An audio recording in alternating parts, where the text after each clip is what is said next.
Hi all, so Hoodiget here again. So one of the biggest requests that I seem to get is Tower of Babel and how to complete the levels on that. So what I'm going to do today is just talk you through Tower of Babel and how we can get through the levels. So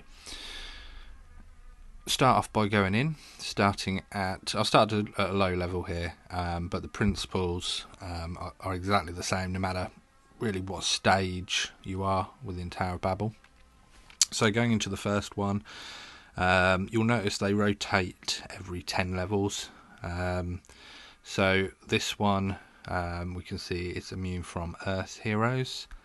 And as you can see, every hero on here has wind, which means that they're going to be weak from fire attacks. So what I'm going to be doing is selecting, with the exception of Heim, because Heim will be a healer for me, I'll be selecting fire heroes. So scrolling across, taking Crusader.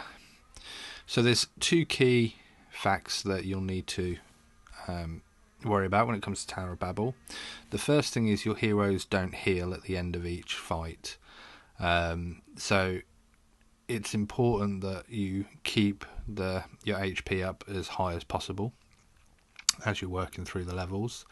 The other element to bear in mind is there's no time limit. So that's important because it doesn't matter what you do, as long as you keep the HP up, you've got a good chance of being able to survive through to further levels.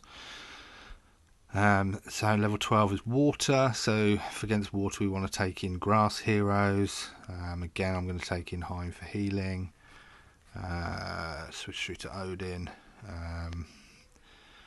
and then take Lord Black.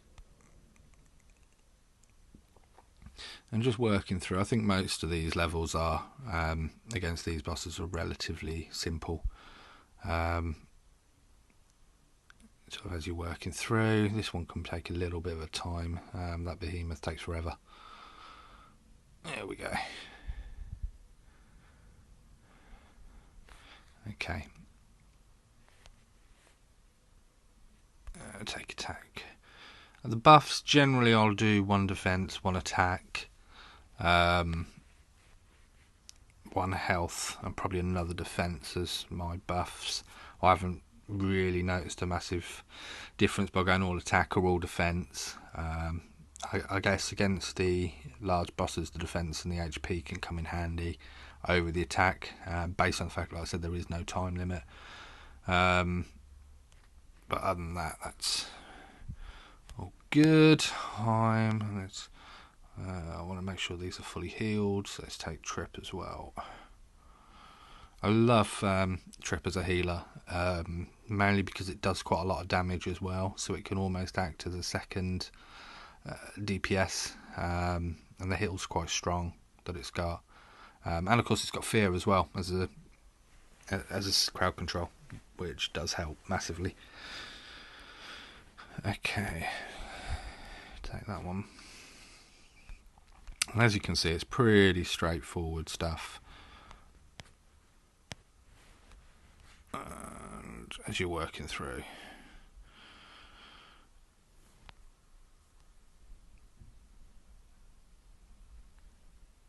so I think the other big thing to bear in mind with this is you've got the option of manual or auto in terms of attacks, and you'll see why that's important shortly. I generally pretty much auto on these little bits, but against some of the bosses, this one specifically, it's best to auto. So when you come across this one, the Drake, it's generally the boss that most people struggle against, due to its ultimate attack. I must admit I struggled for quite a fair while. So what we're going to be doing with this one, I'm not selecting any DPS characters with this. I'm not too worried about the fact it's grass and the fact I've gone with water. Tank must go in your leader spot. The reason for that being, you want to be able to control that and position that. Its ultimate attack basically fires out in a cone, so I want it to avoid my healers. So let's talk you through that. So when you start off, don't switch to auto. So we're going to be moving Revenant, and then I'm going to move Revenant to the side. Now I can switch to auto. So what that means is he now can't attack my healers. And there we go. As you can see, my healers are absolutely fine, and they're just keeping him alive as the damage drops. Okay, and that's how you're going to progress through to the higher levels. Certainly beyond level 50, sort of 50s and 60s. Takes a while to kill, but it's definitely worth doing it that way and taking your time. Mikkel, massive against this boss due to its immunity. Timed right, it will just keep your heroes immune to its ultimate attack. Trip obviously applies the shield. I believe Athena can pretty much do something similar. I just prefer Trip because it will do some damage for me as well. Heim is my all-round healer, and obviously Revenant has quite a lot of self heals itself. At 50, I would probably swap that for Silver Spear. Just be careful with Silver Spear's ultimate move, because it will push him to either side of the boss. So you do need to be aware that in case that pushes him, so if you put it behind the boss, for example, that will push him in front of your healer, so you do need to be careful on that. And you can see obviously Trip as the main healer.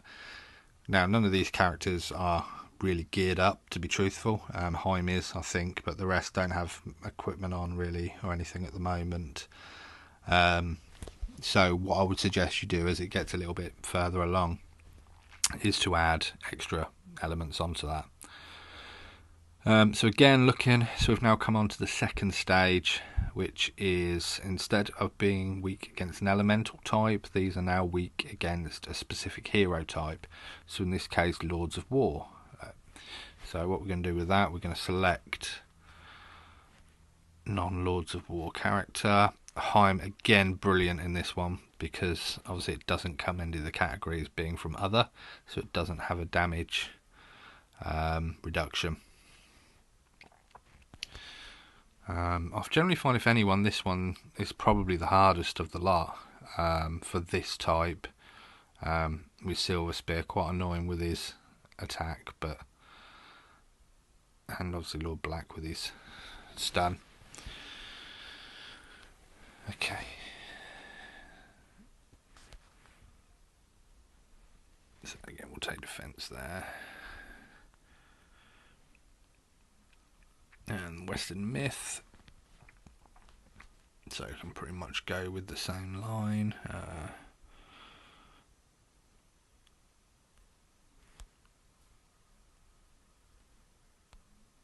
Okay, you'll kind of build your own lines. I mean, in theory, you could specifically build characters to counteract the opponents that you're fighting, but I don't really find a huge amount of value in that.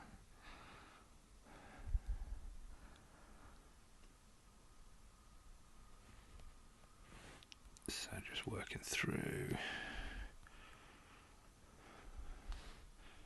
a Tempest World. So boom.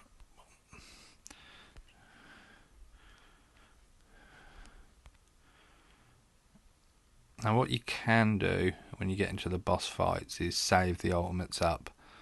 So if you know, for example, Heim's heal's due to come shortly, you can turn off the auto and manually select the ultimate, which does come in handy at times. Let's go attack. Grass, wind, water. So there's a few more winds in there. So let's go. I want to make sure these heroes stay nice and healed. Now, you notice I put Trip in there. Don't worry too much about heroes, because they're not really going to do much in the way of damage. They're healing heroes, so they're not going to do a huge amount of damage anyway. So you can select them anyway. So I can see Heim's healed, so I could have saved that there ready, because I know the boss fight will be next.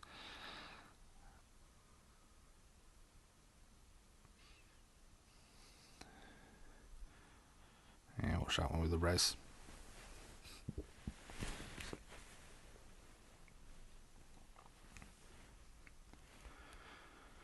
I'm going to give an extra HP buff this time.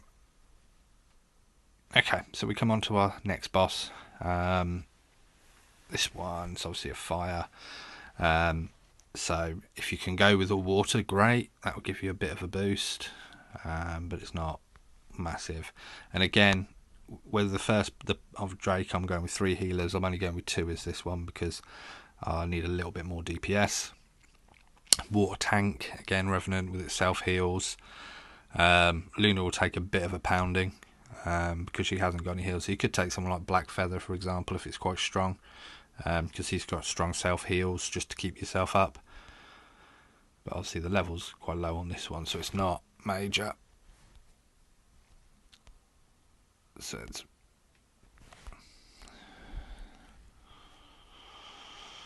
what I've done with that, I've just moved my tank to the back.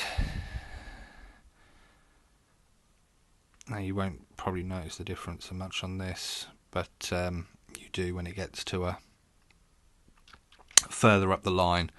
That boss's ultimate attack kind of does a AoE spin around, so all your heroes are going to get hit anyway. Which, like I said, doesn't make a massive difference. See, the healers do a bit of damage, but predominantly you'll be relying on the 1 DPS on there to try and kill that down as quick as possible. And then we're back again with it rotating, so all 10 levels basically follow suit, so it's exactly the same principle. And if you can use those principles all the way up to well, as far as you want. Now allegedly this goes up to 200. Personally, I've got up into the 90s. I can't say I've got to 200. I think I've hit 100 once. But ideally what you want to be aiming for at least is level stage 50. Gives you the 1500 diamonds, which does come in handy. We'll go from there. So that's Tower of Babel. Obviously, depending on your stage you finish out, you get a reward at the end. Which again is 3 diamonds, so you might as well make the most of that. And that's how you complete Tower of Babel. So thanks a lot then, everyone.